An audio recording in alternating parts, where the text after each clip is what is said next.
So, if you're watching this video, it's probably because you're looking to put a wetsuit on for the first time.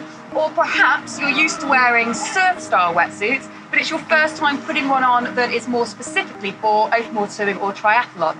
Maybe it's just a case of you've already got your suit, but you're not sure whether it fits properly or whether you're putting it on correctly and you're worried about damaging the neoprene.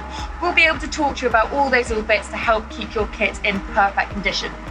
So if you're hiring one of our suits, then you will be handed it, more than likely, inside out. This is because this is how we dry our suits. Those of you who have done surfing before will recognise this type of neoprene, so the feel of it.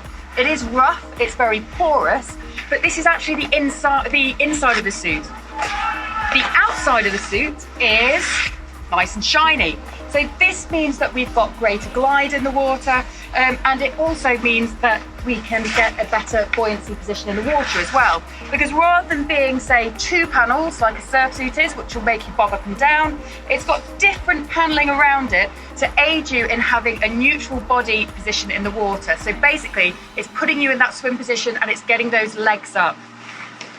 So when you're handed your suit, make sure you turn it the right way round. And as you're feeling the neoprene, you will notice that there are different thicknesses within those panels.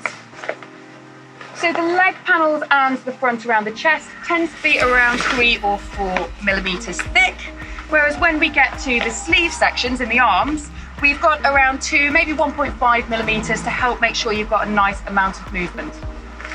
So when you're putting these suits on, the zip goes at the back.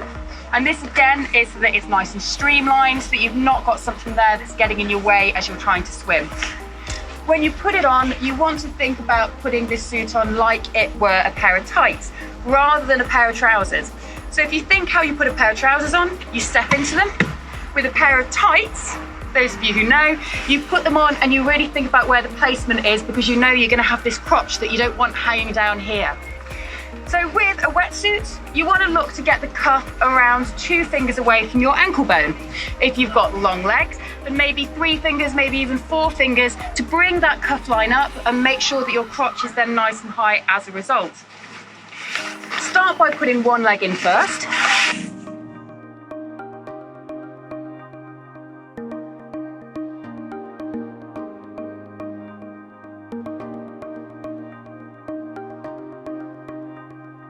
Once you've got that neoprene up and it's nice and smooth from down around your calf up to your knee, get the next leg in.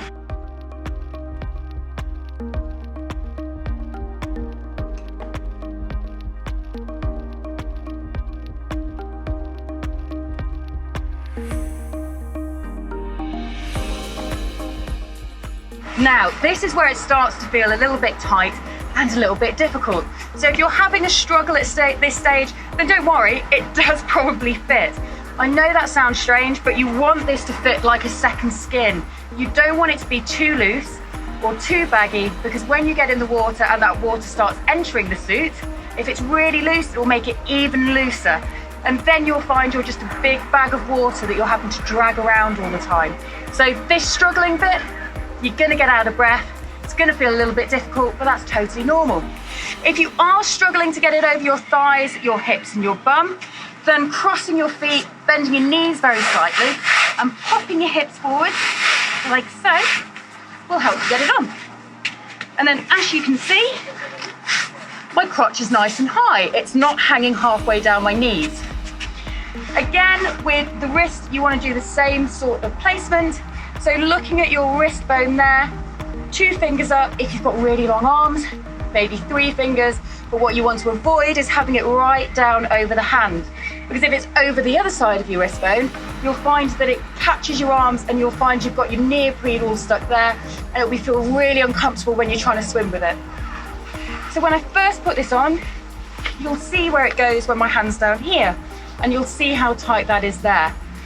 So once again, with my duck fingers, so I'm not piercing the neoprene with my nails, I'm going to very carefully pull this up, making sure I've got about 1 finger, 2 fingers away from my wrist bone there, and then feeding that neoprene up my arm so that it fits nice and snug over my shoulder and under the arm here. And as you can see, there's no longer any restriction on this side. Now onto the second side. And this one will slip on much easier now that I've got my first arm in.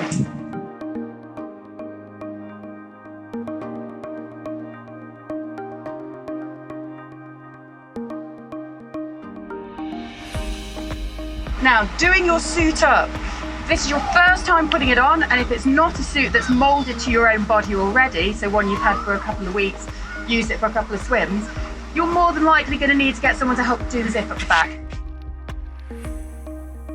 That is totally normal, so don't worry if you can't do it up. Just ask another swimmer to help you. We're all used to putting each other's suits on. It's a totally normal thing to do.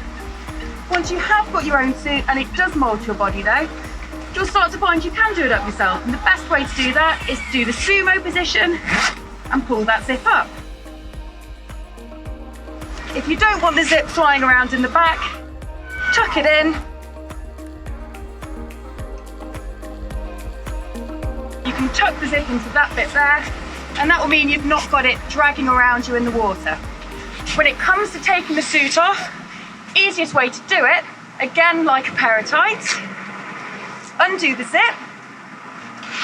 Whilst you're in the water, get a nice neck full in there, so like a big cup of water in, which will help make it all nice and slippy. Start with your arms. And as you're pulling it off the body, you want to slip your hands underneath and roll it off.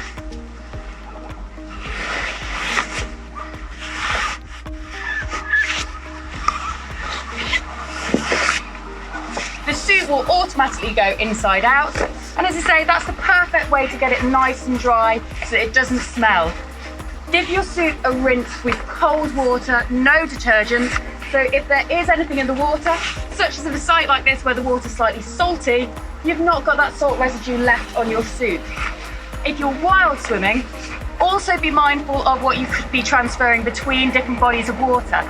So in order to help our waterways, making sure when you get home that you're giving your wetsuit a good wash means that you're not taking any nasties from one body of water to another, and helping us keep them nice and clean.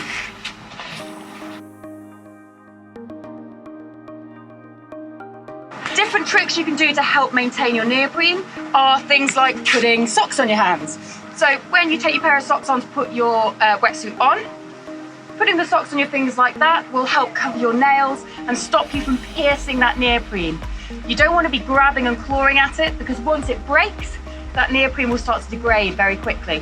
So to keep your kit in perfect condition, socks on the hands or photographer's gloves are a great way to help you put the suit on and get a good grip of it without damaging the neoprene. If you're struggling to get your feet in, putting a plastic bag over your feet as you're putting your leg through, especially if it's a wet, rainy day, will help you slip it on, so stopping that neoprene from sticking to your skin so much. Another option, especially again if you're struggling with it over your hips and your bum, is getting something like Chafee's cream. If you're using something like petroleum jelly, so Vaseline, it has in chemicals that will break down your neoprene, so making sure you have something which isn't going to do that, it's really important in maintaining your kit. So let's be honest, wetsuits aren't cheap. Finally, a quick comment on goggles. So a lot of you will have these little pool goggles that fit inside your eye sockets. If you do want to look at an open water specific swim mask, then make sure you're putting it properly on your eyes. So because we're used to feeling those goggles up in our eye sockets, we often feel tempted to try and put these masks on right up under our eyes and have the straps as tight as possible in order to keep them on. They're going to leak if you do that. These goggles are made to fit on your face via the suction. The strap is just there to hold it in place, not to keep them tight to your head. So as you can see with my strap, it's very loose. And what I do when I put them on is find the right place for the suction. That's the thing that's going to stop the water from going in. And then I just use the strap to hold them on my face. So the strap, in fact, is actually very loose. And so long as I have that suction on the front, no water's going to leak in through my face. I hope you find this video interesting and useful, and that it will aid you in getting your wetsuit on in a nice, comfortable way without damaging it.